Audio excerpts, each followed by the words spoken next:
Olá, bem-vindos a mais um Deep Dive.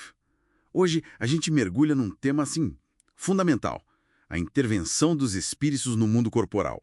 O tema centralíssimo na doutrina espírita, né? Exato. E para essa conversa a gente está se baseando, claro, em O Livro dos Espíritos de Kardec, mas também nas obras de Chico Xavier, Divaldo Franco e outros nomes importantes como Haroldo Dutra Dias, Raul Teixeira. E até em pesquisas mais recentes, né? Como as do Dr. Sérgio Felipe de Oliveira, que tenta ligar neurociência e mediunidade. Bem interessante essa ponte. Sim, a nossa missão aqui é tentar entender como a doutrina vê essa interação. Não como algo, sei lá, místico, mas como um fenômeno natural.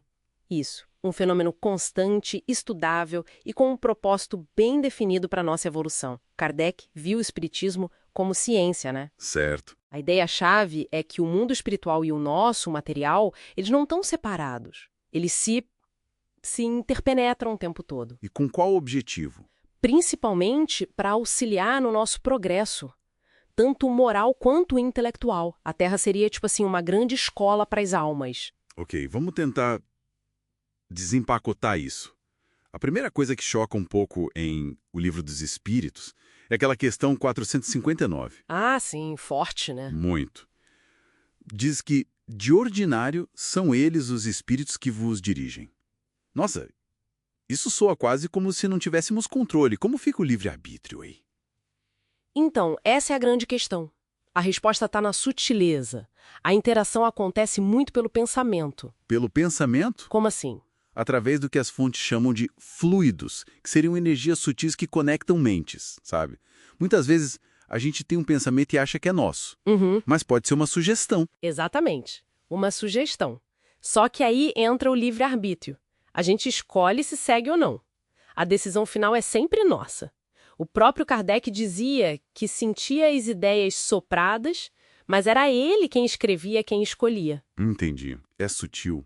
E a qualidade dessa influência depende de quem está soprando? Precisamente. Aí entra a classificação dos espíritos.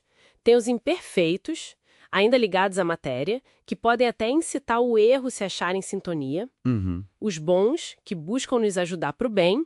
E os puros, já perfeitos. E o que define quem se aproxima, a lei de afinidade. Lei de afinidade. É, a gente atrai companhias espirituais compatíveis com nossos pensamentos, com nossa conduta. Somos, de certa forma, co-criadores do nosso ambiente espiritual. Isso explica as boas influências, mas e o lado mais sombrio? A obsessão. Chico Xavier, através de André Luiz, descreve isso de forma bem intensa. Fala em cerco tecnicamente organizado, usa termos como operações magnéticas, vampirização. Assusta um pouco. São temas complexos, muitas vezes ligados a questões de vidas passadas, sabe? Débitos antigos e, claro, a sintonia mental no presente. Essas operações magnéticas seriam manipulações dessas energias, desses fluidos, para influenciar a pessoa. E a vampirização. Seria a absorção da energia vital. André Luiz detalha como alguns espíritos usam mesmo um certo conhecimento técnico para manter essa influência, explorando as fraquezas morais da pessoa. Nossa, mas imagino que exista a contrapartida, né? O auxílio. Com certeza. E é fundamental falar disso. Existem os espíritos protetores, os anjos guardiões.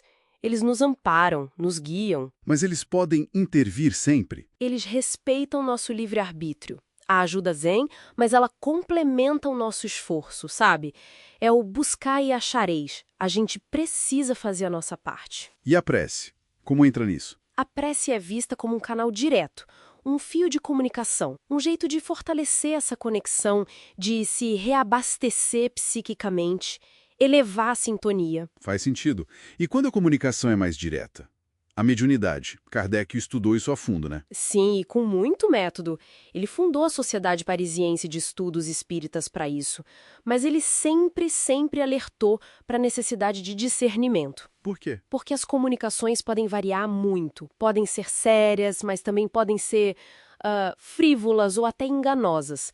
E o médium, como um intérprete, também pode influenciar a mensagem, mesmo sem querer. Então, qual a recomendação? Passar tudo pelo filtro da razão, da lógica e comparar com os ensinos morais elevados. não aceitar tudo cegamente. É interessante ver que essa busca continua, né? O Dr. Sérgio Felipe tentando achar elos biológicos, talvez na pineal. Tentando integrar isso à ciência, como Kardec queria. Exatamente. Ok, chegamos num ponto crucial. Qual é o propósito maior disso tudo? Toda essa interação, essa complexidade. O progresso, a evolução, tanto moral quanto intelectual.